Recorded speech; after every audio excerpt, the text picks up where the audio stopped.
Myanmar থেকে বাস্তুচ্যুত হয়ে বাংলাদেশে আশ্রয় নেয়া রোহিঙ্গা জনগোষ্ঠীকে বাঙালি দাবি করে মিয়ানমারের নতুন বিবৃতি প্রত্যাখ্যান করেছে বাংলাদেশ।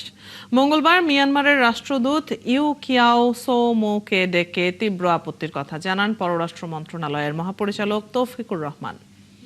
বৈঠকে দ্বিপাক্ষিক চুক্তির ভিত্তিতে বাস্তুচ্যুত রোহিঙ্গাদের যাচাইকরণ প্রক্রিয়া দ্রুত করতে মিয়ানমার রাষ্ট্রদূতকে চাপ দেন মহাপরিচালক।